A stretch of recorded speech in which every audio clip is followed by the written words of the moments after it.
ഈ ഇളക്കുണ്ട്. അല്ലെങ്കിൽ ഈ ബീഫിന് വെള്ളം കളയാലോ? ഇല്ല, ബീഫിന് വെള്ളം കളയില്ല. ബീഫ് വേവിച്ച് ആ വെള്ളം നമ്മൾ വറ്റി എന്നിട്ട് അപ്പോൾ വറ്റിച്ചെടുത്താൽ റെസിപ്പി പറഞ്ഞു തരാൻ പറ്റിയത്. ഇതുണ്ടത് ഇങ്ങനെ വിട്ടുവിടണത് പോത്തിറച്ചിയാണത്. ഇതുണ്ടത് തേങ്ങത്തിറക്കണുണ്ട് അമ്പിളിയമ്മാനെ പോലെ. എവിടെ അമ്പിളിയമ്മാനെ പോലെ വളഞ്ഞിരിക്കുകയാണിത്. ഇനിയും ട്രൈ ആണ്, ഇനിയും ട്രൈ ആണ്, ഇനിയും ട്രൈ ആയിട്ട് പൊരിഞ്ഞ് എന്നിട്ട് ഫ്രൈ ആയിട്ടായിട്ട് ഒരു ബീഫും എല്ലാം നമുക്ക് ഒന്നെന്ന് തിന്നു. ബീഫ് തിന്നിയാണെങ്കിൽ നമ്മൾ കമ്മ കഴിക്കണല്ലേ? വേണ്ട വേണ്ട, അതിൻ്റെ ആവശ്യമില്ല. എന്താണ് അതിൻ്റെ ആവശ്യമില്ല, അതിൻ്റെ ആവശ്യമില്ല, അതിൻ്റെ ആവശ്യമില്ല.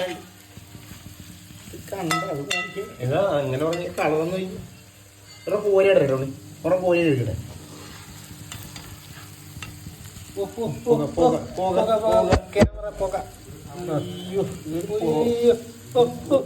ഒരു പൊറോട്ടയുടെ മേലോട്ടാണ് വെച്ചാണ്ടല്ലോ എന്റെ പൊന്നെ. ഒന്നുമില്ലത് എണ്ണ ട്രൈ ആണല്ലേ, ഇനി എണ്ണ കഴിക്കണമെന്നല്ല, നെയ്യ് എണ്ണ ഒന്നേന്നല്ലടാ ബീഫ്. ഒന്നേന്ന് വിട്ടുവിട്ട് വരി. പിന്നെ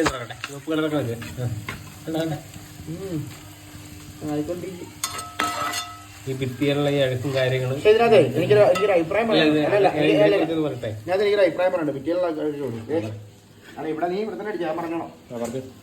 ഷെഫ് നാളാനെന്ന് പറഞ്ഞൊരു ഷെഫ് ഉണ്ട്. പുള്ളിക്കാരൻ ഇപ്പൊ വൈറലായിട്ടുള്ള കുറെ വീഡിയോ ഉണ്ട്. അതായത് 1 കിലോ പോത്തിറച്ചിക്ക് 450 രൂപയാണ്. അത് പ്രഷർ കുക്ക് ചെയ്ത് കഴിയുമ്പോൾ അതിന്റെ വെള്ളം പോയി കഴിയുമ്പോഴേക്കും 800 ഗ്രാം ഉണ്ടാവും. ഉണ്ടാവും. ഞാൻ താങ്കൾക്ക് ഒരു 150 ഗ്രാം സെർവ് ചെയ്യണം. അതായത് അങ്ങനെ വന്ന് റേറ്റ് കൂടുതലാണ്, 250 രൂപ കൂടുതലുള്ളതെന്ന് ചോദിച്ചു. പക്ഷെ കറക്റ്റായിട്ട് കൊടുക്കണമെങ്കിൽ അവർ 250 മേടിച്ചാൽ പോരെന്നാണ് എൻ്റെ അഭിപ്രായം. കാര്യം നമ്മൾ 1 കിലോ മേടിച്ചത് ഇപ്പൊ ഒന്നും തുടങ്ങിയാണ്. കറുത്ത ഉണിക്ക് ഇതൊരു മാക്സിമം കഴിഞ്ഞത് ഇത്ര ഒരാൾക്ക് കൊടുക്കട്ടെ. പിന്നെ തീർച്ചയായിട്ടും കൊടുക്കണം. 1 2 3 4 5 6 കഷ്ടിയ 7 പോട്ടെ. എല്ലാം കൂടെ കണക്ക് കൂട്ടിയാലും എങ്ങനെയൊക്കെ ഇത്തിരി ഇതായിട്ട് പിടിച്ചു കൊടുത്താലും ഒരു 7 എണ്ണം കൊടുക്കാൻ പറ്റും. എത്ര രൂപ? എത്ര കൊടുക്കാൻ പറ്റും പറഞ്ഞു? ഒരു പ്ലേറ്റ് ബീഫിന് എത്ര രൂപ? എല്ലായിടത്തും 100 രൂപ. 700 രൂപ. 700 രൂപ. 1 കിലോ പോത്തിറച്ചി എത്ര? 420. 450. ഇതിനകത്ത് ചേർക്കാനുള്ള സാധനങ്ങൾ അല്ല, നമ്മൾ 450 മേടിച്ചാൽ 420. 420. ബാക്കി സാധനങ്ങൾ ഗ്യാസ് അതെല്ലാം കൂടെ കൂട്ടിയാൽ 700 രൂപ എത്തിയല്ലേ? ഉണ്ടാക്കണതിൻ്റെ ശമ്പളം 700 രൂപ എത്തും. അപ്പം 100 രൂപയ്ക്ക് അങ്ങനെ കൊടുക്കും. ഒരു സാധനം ഒന്ന് ആലോചിച്ച് നോക്കി. അല്ല, ഞാൻ ഇതിനെ കുറിച്ച് പറയട്ടെ.